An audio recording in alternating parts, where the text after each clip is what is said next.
Hello, everyone. Welcome to Quantum Catechesis. I'm Father Joe Krupp, and you are not in today. It's Thursday, November 2nd, I'm guessing, 3rd, somewhere in there, 2nd. The year of our Lord, 2023. And we have a great show here for you ready. But first, I need to point out that Eve is here in the studio with us and completely unsupervised. And this dog's pure evil. So I just got to give you that heads up. She may interrupt. She has a lot of thoughts on death, and she'll be happy to share them now that she's had her morning constitution. So today in the Catholic Church is All Souls Day, and on All Souls Day we take time to remember and to honor our beloved dead. Dad and I were out at the cemetery this morning taking care of the graves of that little block of Germans with the weird Frenchman that moved in. And it was a good way to start off our day. If you heard my homily this morning, A, I'm so sorry. But B, I talked about what seems to me the American habit to deny death or to pretty it, to attempt to deal with our grief in strange ways, whereas, in my mind at least, the Christian meets death head on. And a big part of that's really emerged in our culture in the last, 20, 30 years is hospice care. And we're so very blessed today to have someone who's died 3 times. Okay, I made that up. I'm going to be honest. I want to apologize right away. He only died twice. Dr. David is here, and he's going to talk to us about hospice. So let's give a warm quantum catechesis welcome to Dr. David. Oh, yeah. Calm down, everyone. The crowd is out of control today, Doc. I'm so sorry. So welcome to the show. How did we get you here? How did we get so blessed? I mean, we've had doctors here, but they were psychiatrists brought in to deal with me. Mm-hmm. Yeah. That's a whole other issue. Yeah. How did we get blessed to get you here? I have circumstances. Okay. Well, first it was my cousin who you did the funeral for her not that long ago, weeks ago. And then I find out that my neighbor up north is Ed, and Ed is a parishioner here, and Ed's involved in the podcast. And so one thing led to another. Nice. And for those of you who aren't familiar, you remember, of course, Michael and Annette Matt, and great friends of the show, great friends of mine, and Annette went to be with the Lord a bit ago. And then Ed Gordon is the guy who does our podcasting. This was simply a Facebook series until Ed got a hold of it right after his unfortunate incarceration, and we're just so glad he found a way to rehabilitate himself. Thank God. Yeah, wow. But so tell me about yourself. Where were you born? Where'd you grow up? Were you a Michigan State person guy by birth? Yes, grew up in Southfield. Okay. And been in the area ever since. Okay. And high school, U of D, went to grade school with Catholic grade school. Okay. Catholic high school, U of D High in Detroit with the Jesuits. Wow. Went to Michigan State undergrad. I'm sorry, where'd you go to undergrad? Michigan State. Okay, so what you're saying is that you went to Michigan State. Yeah. Now, did you see Jesus while you were there? Because he got his undergrad there too. No. Yeah, that's in the I think Bible. he was a few years ahead of me. Yeah. Oh yeah, well, he's a few years ahead of everybody. You cheat death once, and then hey. But, so you did your undergrad there, and were you thinking at that point of becoming a doctor? Yeah. Okay. Not until, but really not in the beginning. Okay. What were you thinking? It was what was it? Undeclared. Undeclared for like a first year or so. Yep. But then, at some point, started thinking about it. Okay. Anything in particular spark it, or just a general sense of call? Yeah, general sense of call. Nice. And where'd you do medical school at? Wayne State. Oh, nice. Okay, I got a brother that went there. He studied engineering. Mm-hmm. So then you're going through med school at Wayne. Was there a particular area of medicine at that point kind of appealing to Yeah, you? I was thinking I would probably just go into general medicine. I never had anybody in the family who was a physician, and I was Okay. thinking, well, maybe I'll be a general practitioner, family medicine. So I ended up training, and I did my training. I stayed there down at Wayne State and trained in internal medicine and pediatrics. Oh, nice. Again, thinking I'll be a sort of a general practitioner. Those guys And rock. and then I was working mostly in internal medicine and peds when I got done, and then interesting another experience, and it involved Annette Matt, but Okay. it was Annette's mother, my aunt, All right. died at home Bless her with hospice, Okay. and the whole family. Annette came from a family of 10, and they were my first cousins. Lived right next door to me growing up, so they were all practically like brothers and sisters. Close. So, anyways, so it was at my aunt's death experience and around and with and I saw how hospice was working, and I thought, boy, this is pretty intense. This is but I thought it was just a total different part of medicine that really no one talks about. It's not involved in our training, and kind of death denying, like everybody is in our culture, including certainly in the medical field too, where don't talk about it much. Right.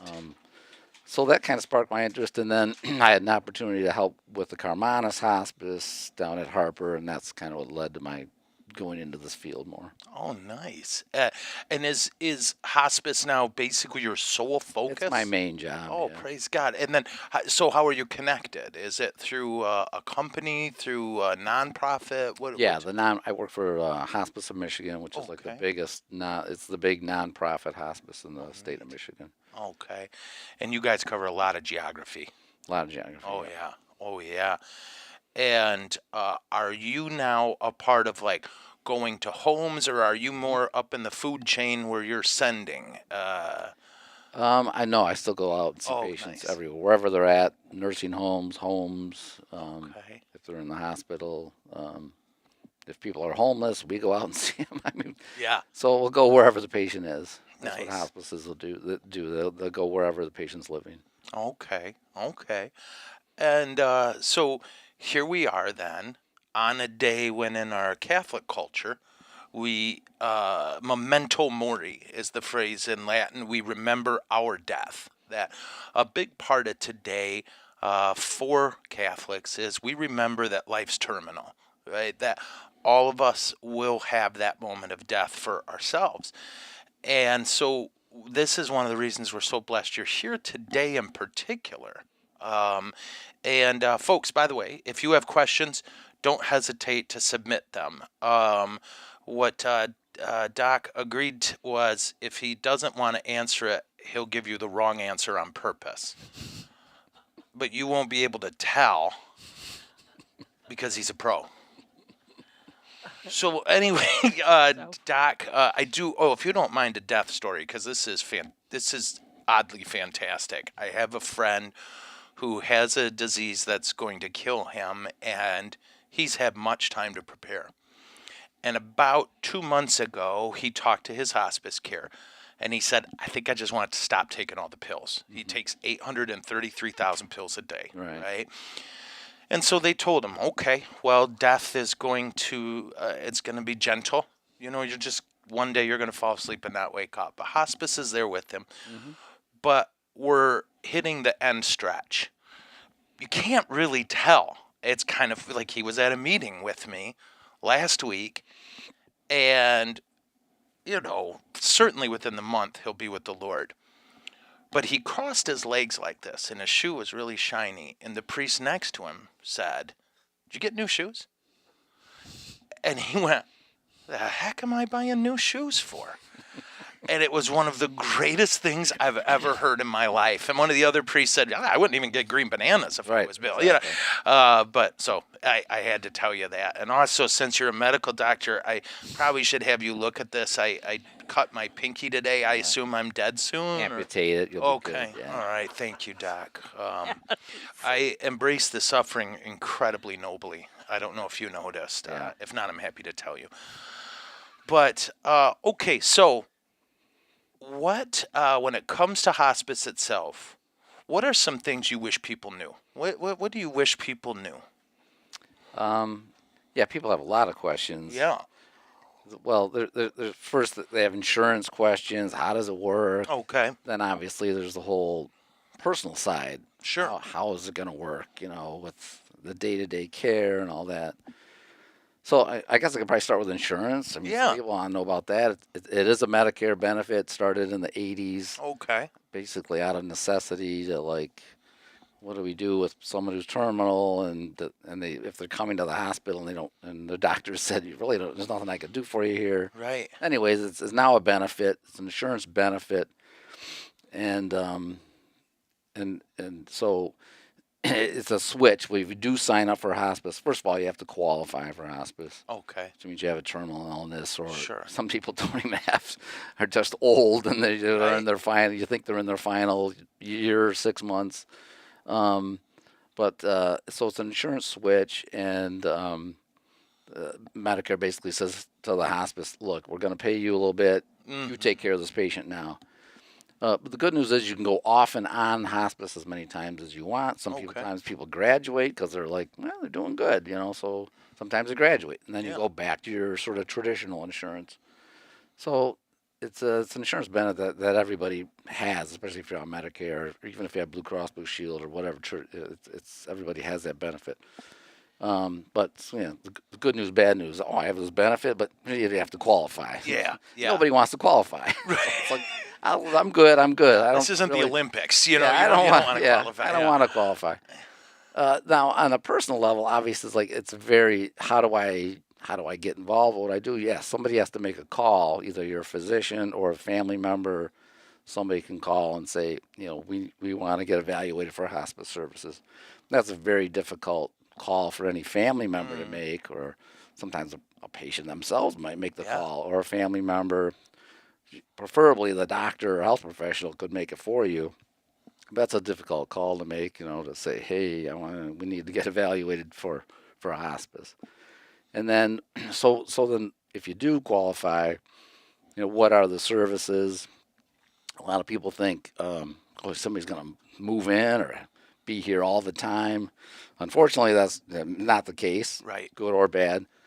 But hospices generally involve a team of people. There's a physician you may or may not see, depending on the hospice, but it's basically nursing care. Okay. And nursing aides who do the bathing and cleaning. You have social worker. You have spiritual care. All those components have to be fulfilled to qualify to be a hospice. Okay. But and there's usually 24-hour hotline with nurses staffing it. Can answer questions, who can be available to come out and see you. But generally, if you do qualify and you're on hospice, generally what you can expect is to see your nurse once a week. Okay. If things are going on, just come out more frequently. An aide will come for bathing if you need it. Yeah. 2 or 3 times a week generally. Yeah. There's volunteer services. There's a social worker you'll hear from, and spiritual care. You'll always hear from spiritual care. So, but it's a difficult time for any family or any patient, particularly because, like you mentioned, when somebody's sick, especially in this country, it's all, it's medical. What's happening? What's the new labs? What's the new CAT scan showing? Blah blah blah. What can we do? What's the new drug?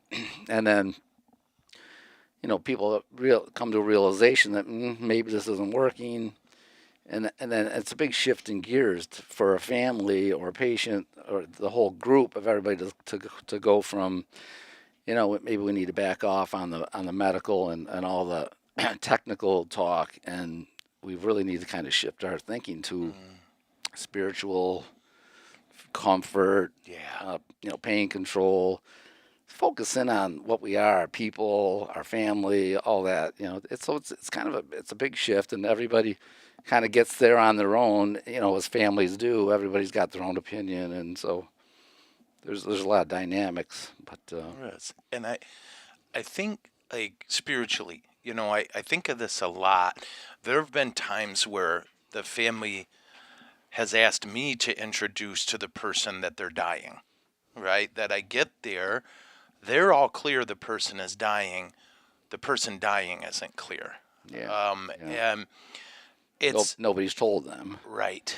We'll get that request quite a bit, like, hey, we want you to come in, but don't tell the patient they're on hospice. They're trying to protect them. Yeah. It's like they clearly know more than anybody what's going on.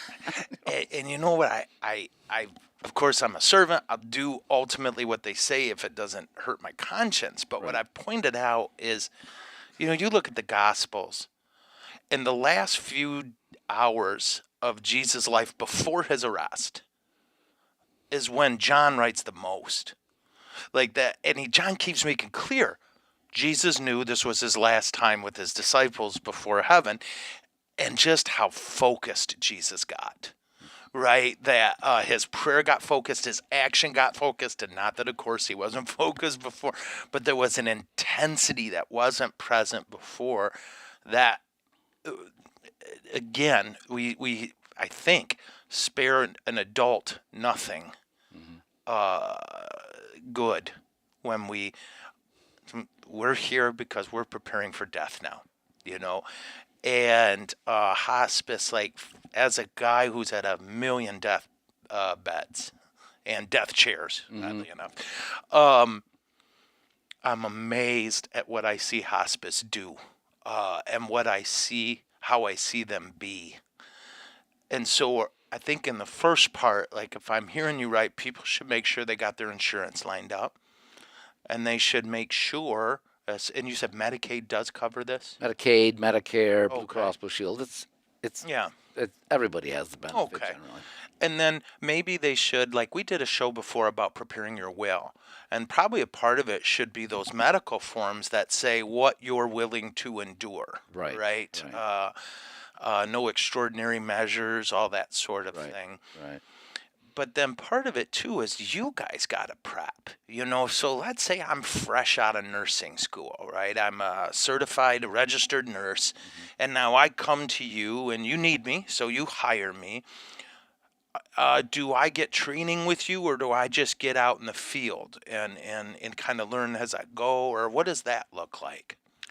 You mean if somebody's taking a hospice job, a medical, most nurses come to hospice after they've had maybe some other experience. Okay. But there are some, and even some doctors who come now. There's a hospice palliative care fellowship will come right into hospice.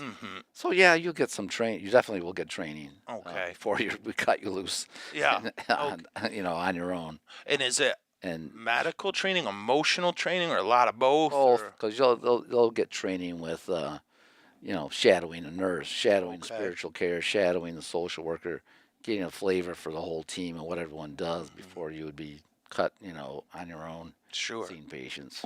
Okay.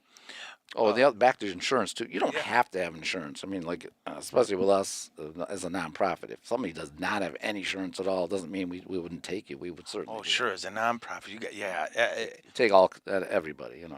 Yeah, nonprofits are amazing. We do have a question. Does hospice enlist volunteers? Yeah. Okay.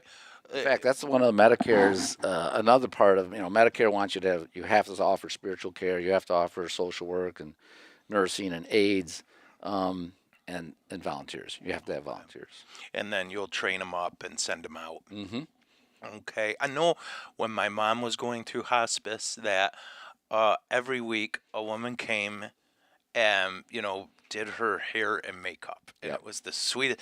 Like, mom didn't know it was Alzheimer's, and mom wasn't even clear on anything at this point. But one of the I'll never forget this, if you don't mind. No.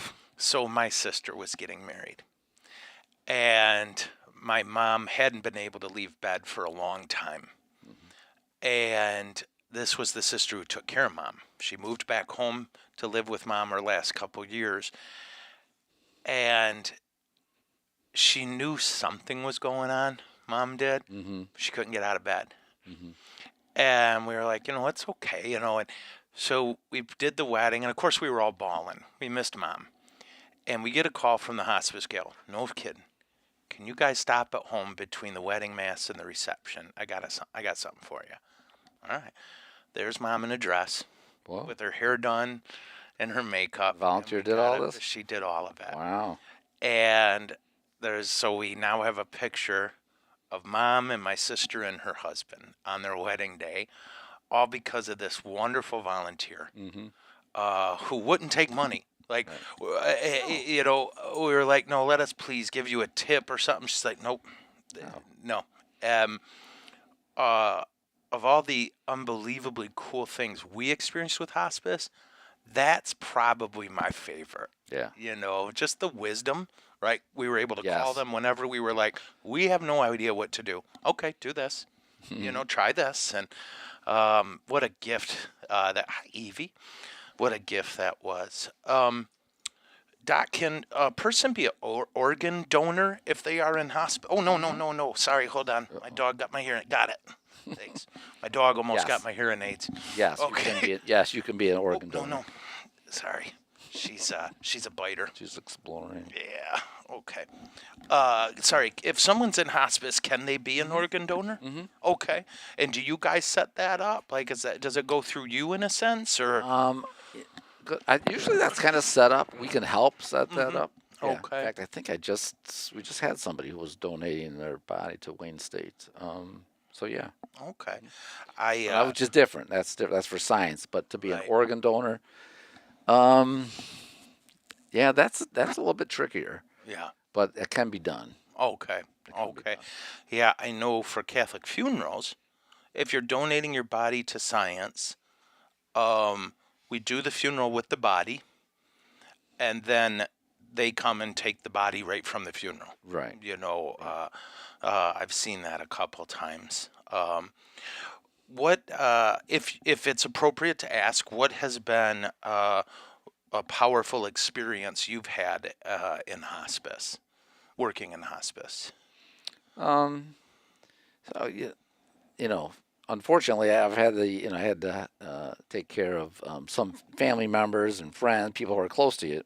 So that's usually, or when it's younger people, those can be quite emotionally,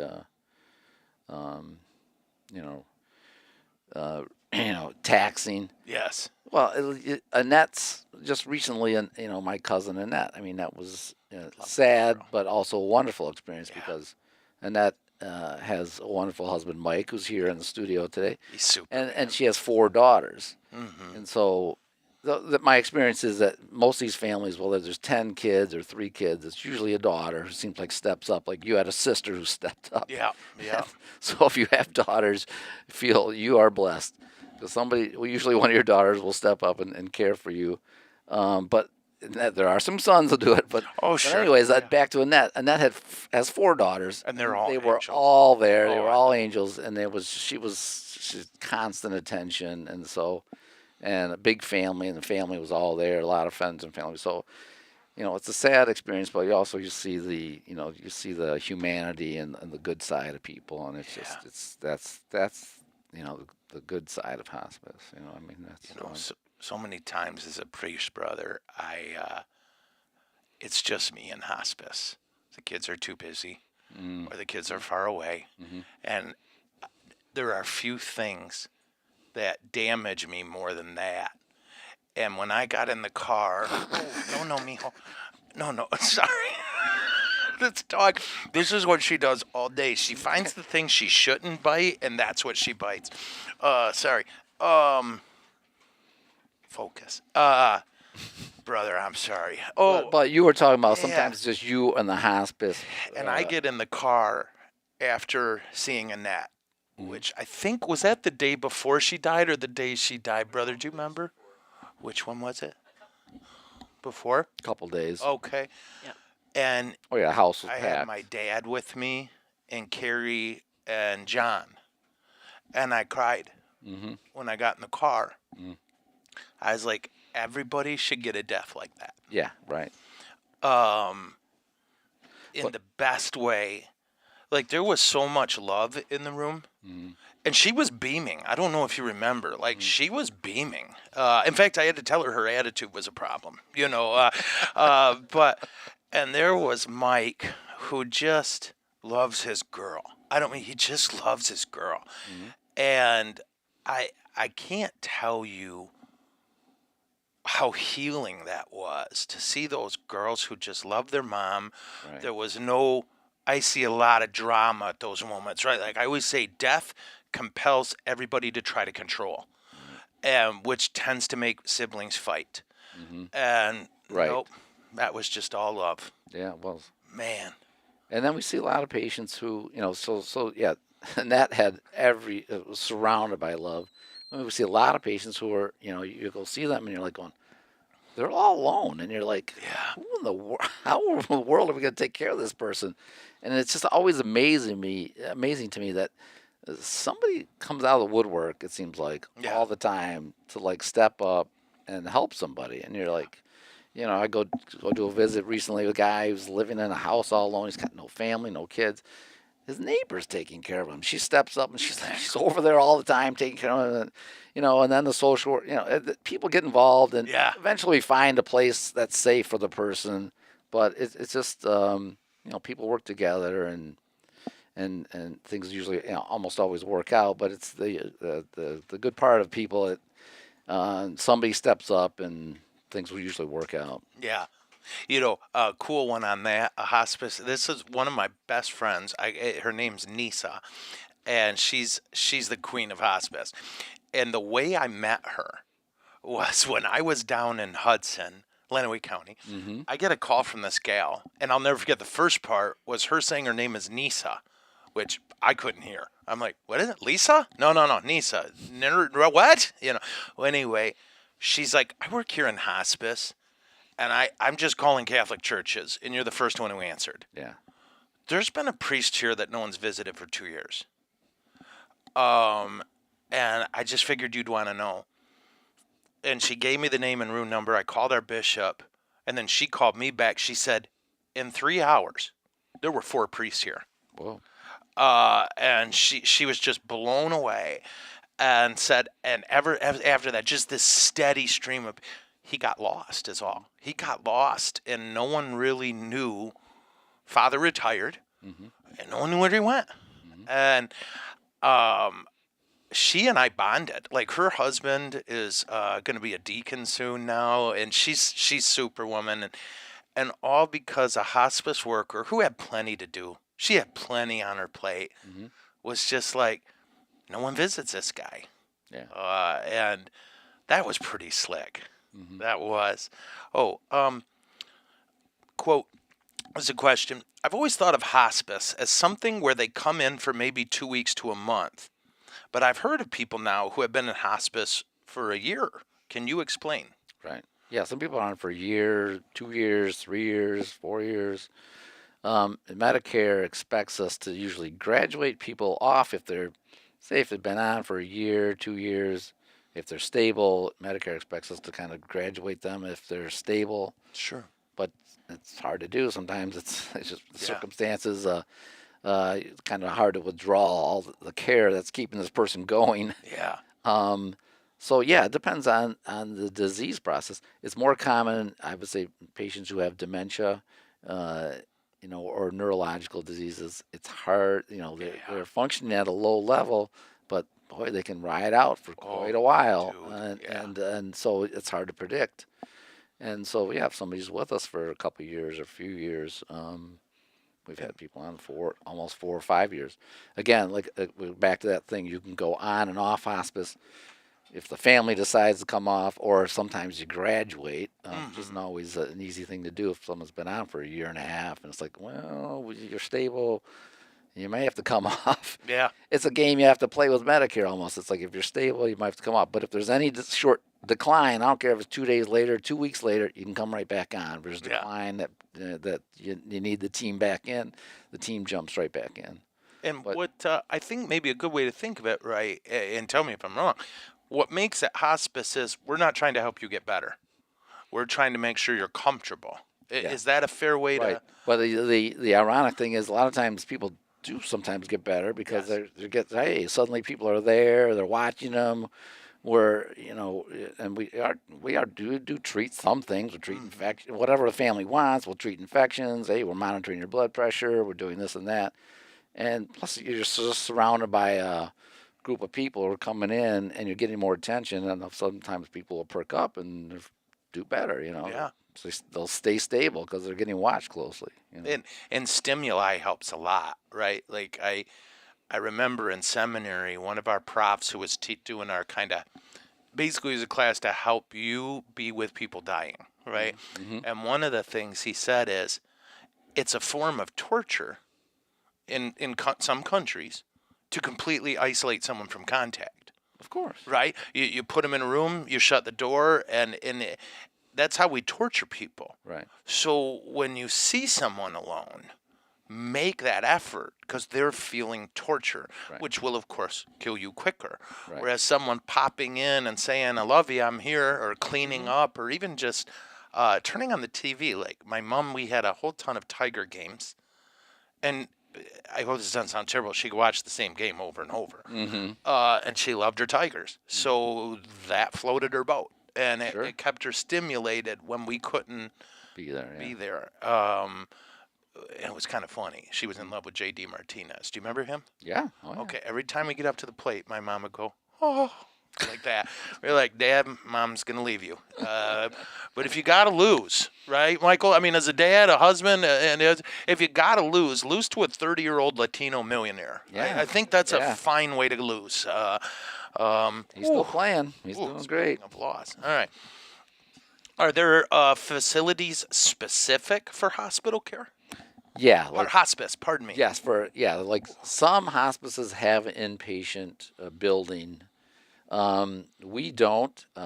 If you're in the brick and mortar business and you've got actual buildings, it tends to be expensive. But so if somebody needs to be placed somewhere, we'll work with local nursing homes or adult foster care homes. Well, we can work with families and find a place. Okay. Some hospices do have. A hospice center. I know an Angela Hospice in Livonia Okay. has that the nuns run there is nice. specifically has a facility. They have their traditional hospice that goes out to your home and everything. Yeah, sure. But they do have an inpatient hospice building. It costs, I forget what the fee is per day. So it's not you do have to pay almost like a room and board to be there. But there some of the hospices do have like an inpatient unit. And most dioceses in the U.S., I know Lansing does, has a home set aside for homeless people who are dying. I don't know if you're familiar with this. Right next to the cathedral, last I knew, we had the Mother Teresa house where people who didn't have houses, who we found quite literally, who were dying. It was a place where they had a bedroom, and so they don't die alone, and they die with a roof over their head, and it is expensive. Like in my ignorance, I assumed hospice wanted you to go to a building. And it was like, oh, no, we'll come to you. Yeah, okay. I said something about how wonderful. And one of my sisters was like, they're saving a crap ton of money. Well, yeah. I didn't You can't house all these people. Yeah. Well, it's You've already got housing. That's good. Exactly. And I never thought any of that. I thought, no, they're going to, because, I think we're about the same age. The process was, if you didn't die at home, you went to one of those homes. Right. And everybody called them old folks' homes. Or at least, wow, that dog has issues. Fujigabawa. Again. Whew.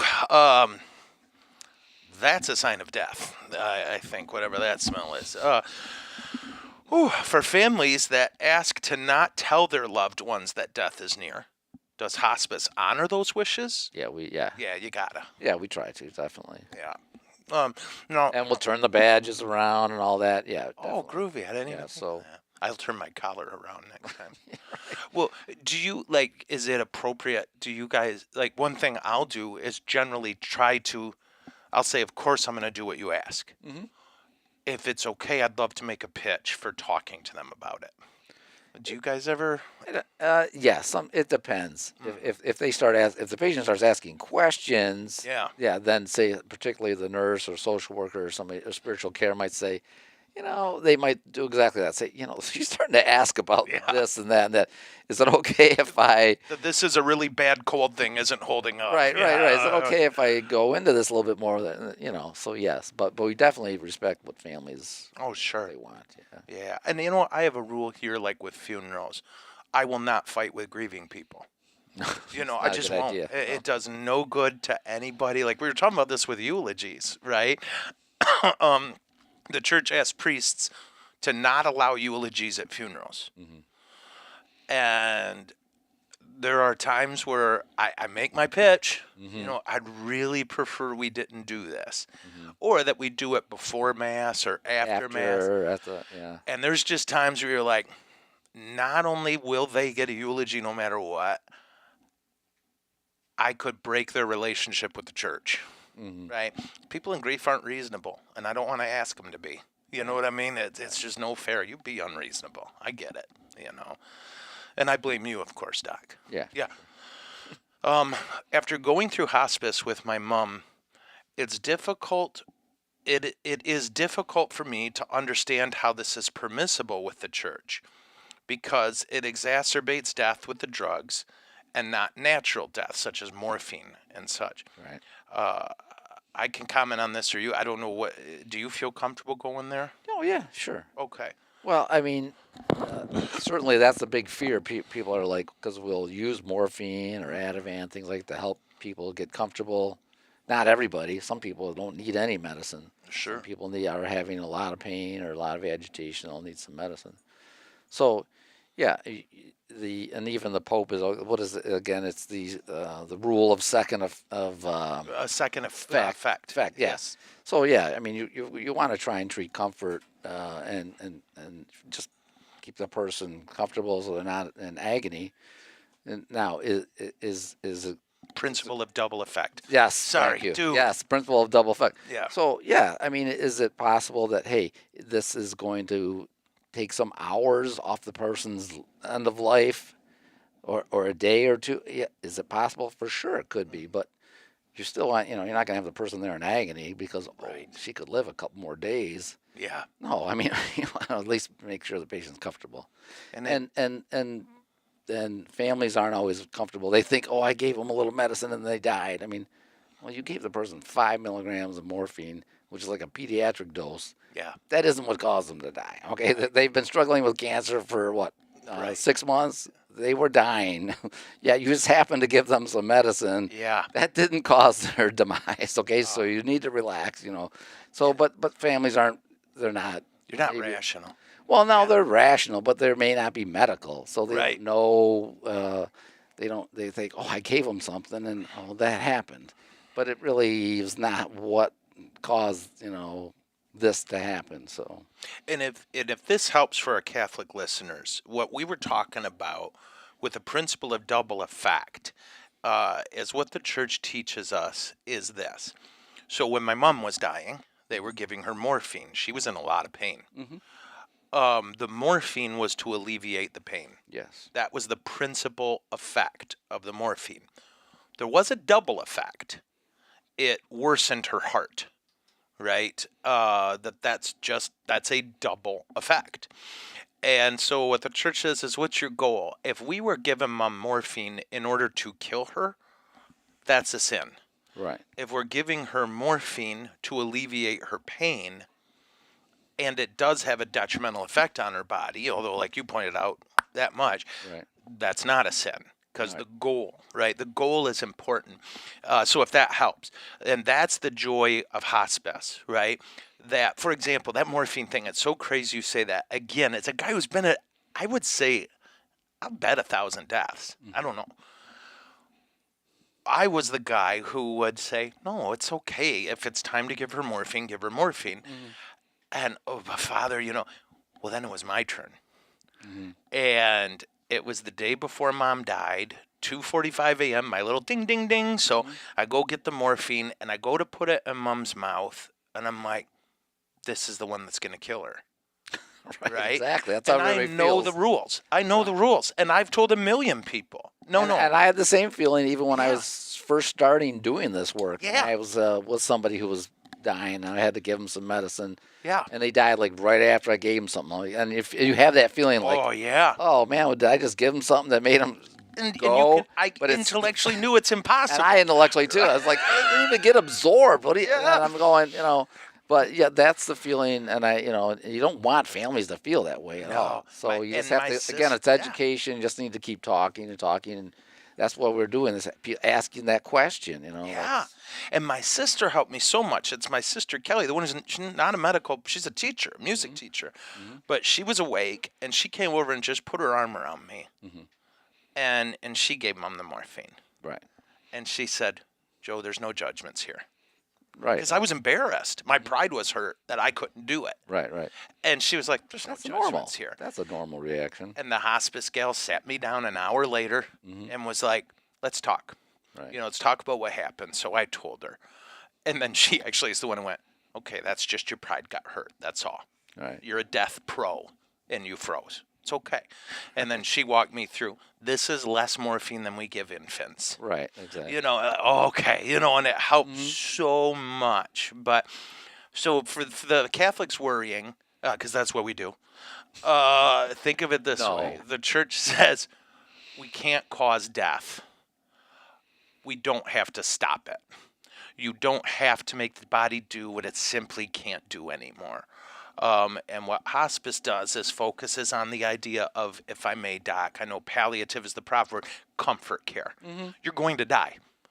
We're going to try to make it as comfortable as possible, right? That's where the big fluffy pillows come in.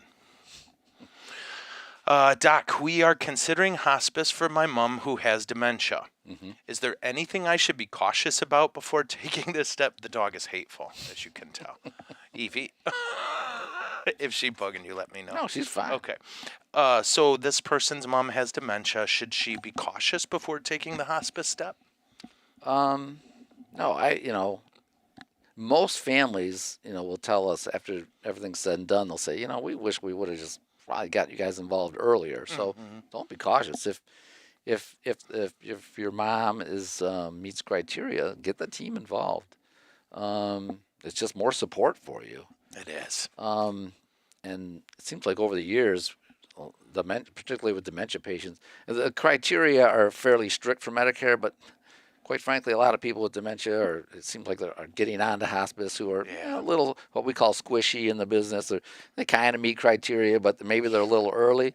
But, if we can help the family, support the family, make the call and they can come out and evaluate.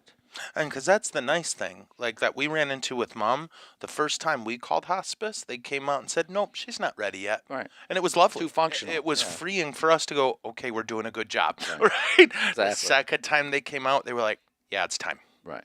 And so if that's helpful, both what Doc's saying is true. Just call, find out. They'll tell you. Yeah, a nurse will come out and do an evaluation, and sometimes they'll find the dementia's still fairly early, but she's got some heart disease too. So okay, maybe we can bring her on, and if you can get more support, you've paid all these years into Medicare. Why, if you can use the benefit, sure, and you get a nurse and get an aide and get some extra help coming in to help her, why not? Yeah, if you qualify. Well, and it's and then if your mom does. She signs on. She's great after a year, and they're like, she's stable. Hey, they'll tell you, we need to graduate her. And you come back when there's a little decline. And where else they're helpful? Like we kept asking hospice. Well, some of my family kept asking hospice, how long do we have? And they were always so good at, we have no idea. Right. That's everybody wants to know. What do you think? How long? What do you think this is going to be? Yeah. And it is an amazing thing. Like I knew something like look for the marbling on the hands, right? I knew some of that. I knew just what I've seen and what I hear. I hear a lot in those ER rooms. Holy crap. And I hear some really colorful things too in the ER rooms if you'd ever like... always the nurses. It's never the doctors. Oh, of course not. Those doctors are so. You know what the good thing too? Doctors are never control freaks. That's No. no, never. excuse me, I'm going to hustle off to confession, if you'll excuse me for a minute. But yeah, it is. It was amazing how often, and all of you experience this in your own life. You have a thing you're good at, right? Maybe you're a teacher, and somebody says to you, "This kid's a nightmare," and then they say to you later, "How did you do it?" And you're like, "Oh, I'm a teacher." Right? I mean, I know teaching. And as a priest, so many times after a funeral or a wedding or a baptism, oh, Father, that was so beautiful. I'm just doing my job. I'm doing what 2,000 years of teaching has taught me. And for hospice, guys, these are the defining questions for people you love, like my mom and the morphine thing. That was a defining thing for me. And to have a pro who, frankly, in a good way, has no connection to me. Right. But who's done this a million times, know I'm freaking out about it, and be able to sit me down and say, okay, let's talk. Right? This is normal, what you're feeling, but it's not going to help you. It's just a feeling. We just gave your mom, again, the equivalent morphine that we'll give an infant. Right. And might she die 30 seconds earlier than she would have? Yes. Right. But yeah, incredible stuff. Yeah, bless them. Okay, we have some. Do you ever have to help your employees or yourself with compassion fatigue? Good question. That's a good Yeah. question. Yeah, burnout's a big issue. But we sometimes you got to step back or take a day out of the field. For myself, sometimes I'll take a day out of the field where I'm not seeing patients today. I'm doing more. I'm doing administrative work today. Certainly with the nurses and everybody, burnout's a big issue. Sure. The good thing about nurses is they talk, they help each other. We have social work, we have spiritual. We have meetings every week where we try and help each other and talk to each other. I mean, we have meetings mandatory where we have to talk about patients. Sure. But while we're doing that, it's like a therapy session where we kind of help each other and just talk and share things, and so that's kind of therapeutic. So you do have like services available to yourself and your fellow employees to help with all the crazy, like, 'cause that's the thing about death. I'll have. I hope this doesn't sound terrible. I'm sure you go through this where people go, "Boy, I had 2 deaths in a month," and you're like, "I had 2 on Tuesday." Right. In fact, I had 2 on Tuesday morning. Right. That you can get, and I'm sure you've seen those, but. The doctors who come in and up, they're gone. Right. What's crazy, I've never seen a hospice person do it. So you guys are doing something right? Get that cold, unintentional cold. Like they're clearly lovely people, or they'd be in bigger money business. Right. But that they've just seen it so much that it's like, yep, okay, TOD 1004, and you're just like, bro, the kid's over there screaming. Maybe whisper that one, Right. but never saw it in hospice, oddly enough. So you're doing something right there. Do they? She's a hateful dog. Yeah, just filled with rage. Sorry, guys. Eve has decided to check out hospice care with Dr. David, and No, I have no treats. yeah. So I did find out the good people who got me. Come on down, Evie.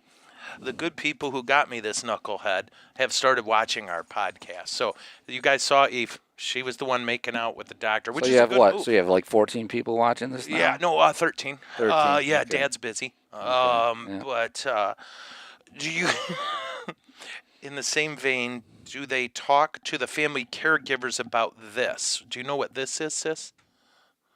About the burnout. Oh, the family caregivers. Do you talk to them? That's about that's a huge issue. Is a caregiver burnout. Yeah. Yeah, that's a big problem. Yeah. And we try again. The team is aware of that and tries to support the caregiver. Usually a wife or a husband. A lot of times it's the wife, and they're they're reluctant. They've got kids, and the kids might try to help, but they're reluctant. They're like, "Oh, I'll do it." I'm because they're if you're a caregiver your whole life, you took care of your kids. Now you're taking Yeah. care of maybe your husband, and you just keep going. And that's a big issue. So we definitely try to support that, but it's and then there is this option called respite, and as part of the benefit is where the person can go to a nursing home or adult foster care home for like 5 days Okay. a month, where maybe the caregiver can get a break. Yeah. I But didn't know about that. That's cool. yeah, Because I know I watched in our family, those of us that were there a lot, it damaged us, right? We just never, like for me, it was day off, right? I get one day off, and a lot of times it was with mom, and you run back then to a life that has a lot of death and dying, and I know it damaged me a bit, and I know it damaged some of us others some of the others in my family. And I mean, granted, we all talked, and it was like, well, if we're going to get messed up, let's get messed up because we loved, right? yeah, right. But we had codes, right? Like the one sister staying with mom, if she called and said, I need help now, that was drop everything, Somebody drive out and sit with mom, and my sister's going to go for a walk or get a shower. We would often come in and give her the joke, like, please do the shower first. Yeah. You hug her, like, okay, shower time for you, but sorry. But that's good. You had your siblings work together. Yeah, yeah. But a lot of times you'll see that's not the case. It's Yeah. sometimes, well, I would say most of the time, it's boiled down to one person. Oh, yeah. So it's either a spouse or one of the kids, and there's other people around, but they're not getting that much support. So it's a big issue, caregiver burnout. And I think, how we doing here, sis? We doing pretty good? Okay. One of the things, doctor, if you don't mind, again, one of the things that seems clear from the comments is folks need some maybe affirmation or love about, morphine or Ativan or whatever, that. Tell me if I've got this right. When you guys look at the patient, you determine the level of morphine needed to help them cope with pain. Right. And you tend to give the minimum amount. Right. You always start small. Yeah. And that then you say, like with my mom, for a while, it was every hour and 15 minutes, take the little dripper and put it under her tongue. And then it was every 45 minutes, like they know you guys know what you're doing, right? And and what you're talking about is usually somebody who's like maybe in their final hours, right? Where a nurse might say, "Hey, give this every 2 hours. Don't let her get agitated or worked up or in pain. Just give it." That's usually somebody who might be in their final hours or days. Yeah. I mean, most of our patients are, people are taking Tylenol or they're taking Motrin, so we don't jump right to morphine unless it's really indicated, right? So pain management. Some people aren't having any pain, Yeah. It's like, okay, that's not really the issue. It's all, so. What's that stuff? Trauma mean? Tramadol? Tramadol. That's what my mom went from that because she couldn't take any opiates while she could still talk. But when you guys do that and when you give the family instructions on it, your goal is how can we minimize their pain in these last hours or days? That's it. Right. If it has an effect beyond that, A, the effect is minor, and B, the effect is not the intent, which is what God cares about. That's that principle of double effect. Exactly. And so am I explaining that well? You are. Okay, so folks, what we'll do when we do our prayer at the end of this, we're going to ask God to heal any wounds about that, huh? That's a good idea. That one of the most loving things you or I can do, one of the most loving things I could do as my mom's son was help her not be in unnecessary pain. That instead, I'm the one carrying this weird non-intellectual guilt, right? That, we're going to give that to the Lord. I think that's huge. Okay. So, Doc, before we wrap up, is there anything else maybe you wish we would have asked about or talked about? No, not really. I mean, Okay. It's fearful to get involved. It's not fun. It's a very sensitive time in someone's life. But you- we're just people, like Yes. like everyone else. So a hospice is just made of people, and we're there to help you. So and we'll work with you in any way that you want us to help. So we're just there to help. And Doc, just so you know, so many of us in the quantum catechesis world just loved your cousin. And we're so grateful that Michael was so generous in sharing her. I mean, I think I said that in her homily. If I had a treasure like that, I'd hoard it. Michael had a treasure like her, and he shared her. And it was just so cool. But and thank you for sharing her. What a precious heart. And also, truly, on behalf of people you won't meet again until heaven, thank you for loving them, for choosing a life. Come, Holy Spirit. You could have been richer, doing less important things. You could have been more powerful, doing less important things. But instead, you took that beautiful brain God gave you, that amazing heart, and you said, no one's dying alone on my watch, right? And so there are so many people who won't be able to thank you till you'll get to heaven. But I'm thanking you with all of my heart. And thank you. Well, you as well. See, you're in the same line of work, and it's a little different. Well, I charge more for morphine, and it tends to be illegal. And really has no connection to palliative. Is that what's going down in this basement, really? Oh, yeah. I don't know if you saw the diamond room over there. Yeah, yep. And the pallets of cash. But so... on Fridays I always talk about death, and that my dream, and no offense, I love you, it's to never need your professional service. Exactly. I would great like service, to get but hit by a who wants cement it? truck. Yeah. Right. Dad and I were watching YouTube yesterday, because that's what we do to grow closer to Jesus. And they were showing dash cam videos. This is a true story. We saw this yesterday, and it was this family. They were interviewing them, and they were like, I've seen some things. Like this one guy was like, I'm a Vietnam vet. I've seen some things. I never saw anything like this. So then the camera switches to their dash cam. So they're driving down, what do you call those, service road? And the highway is up about 30 feet on a steep incline. And a car comes screaming like a Scud missile off that thing, clears 4 lanes, hits power lines, and then falls to the ground. The person got out of the car. Frickin' Civic, you know what I mean? Like, I don't know if they had a roll cage in there or what was going on, but I was like, just when the car was like hitting the power lines, I literally said to Dad, that's how I want to go. But then they got out of the car. It was rude. Rude, I tell you. But it was crazy stuff, bro.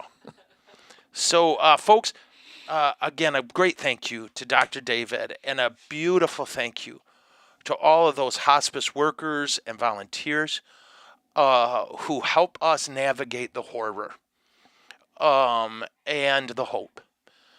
A huge thank you to all of you who have stood by the side of people you loved as they died, who sacrificed your time and your sanity.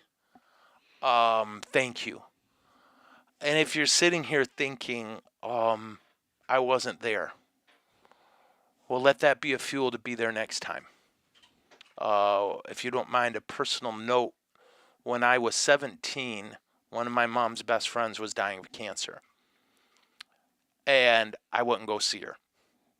I was scared. I was a 17-year-old boy. Now, on the good side, I knew everything. But I wouldn't go see her. And the moment she died, I felt the sorrow of that, right? And at one point when I was in seminary, I realized I think about that every day, that I didn't go and see Mrs. Perch. And you're hard on yourself, man. Oh, dude, And my confessor told me, you don't think she forgives you? Why don't you figure? You were 17. What Right. did you know? You didn't know crap, right? And I was like, I knew football. So that's what you should have known at that That's age. right. But to forgive yourself, of course, and to have some darn mercy on yourself, right? And then second, to say, well, it's not going to happen again if I can help it. Right? That's all the person in heaven can long for is A, that we have mercy, and B, that we simply don't do that again. Right? So that's what I have to say on that. I'll do our closing prayer in a minute. Tomorrow is our question and answer session without Doc, but I'm happy to answer your medical questions. I don't want to brag, but I do read Facebook articles. So basically, I'm an MD. Basically. Yeah. You got the Atavine down. Oh, yeah. I think it's totally. And Ativan. Tramadol. You're good. You're already. Yeah, I know some medicines, right? Because I've heard them yelled over. And ready for this? I don't want to brag. Clear! Yeah, you're welcome. I watched ER. So, salad, pray. In the name of the Father, and of the Son, and of the Holy Spirit. Amen. Jesus, today in a very special way, we thank you for our beloved dead. We thank you that there were people in our lives who we love very much, knowing that they would die. We were brave, and we let ourselves be loved, and we let ourselves love back. For all the brokenhearted today, Lord, stand with them. You've been brokenhearted. For all those who are dying alone, comfort them, Lord. And if it be your will to get us to someone who is alone, please open that door and help us walk through it. We ask you to be with our hospice workers and volunteers, mend their broken hearts, and remind them that you see them and you're so proud of them.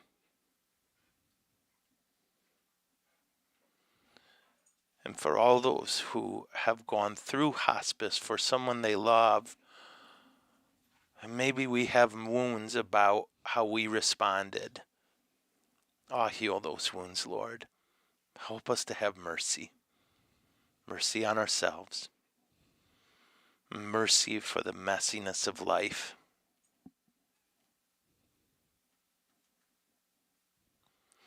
It is not your will that any of us suffer, Lord. It's a consequence of a broken world. So please, Lord, purge our minds of any of these ideas or thoughts that you want us to hurt, that it's somehow good for us. You can bring good out of it because you're amazing. But it's not your intent that we sit and suffer for no reason. Because death is near for all of us, Lord, help us to love fiercely, to forgive quickly, and to hold on to each other tightly.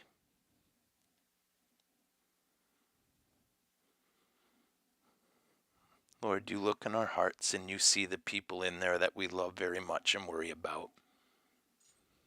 And you look in our minds and you see all the people we fret about, and we give all of them to you, Lord, because we love you so much and we trust you. And may Almighty God bless you all, the Father, the Son, and the Holy Spirit. My Kung Fu is strong. I'll see you beautiful people tomorrow. And until then, frozen peas I give to you.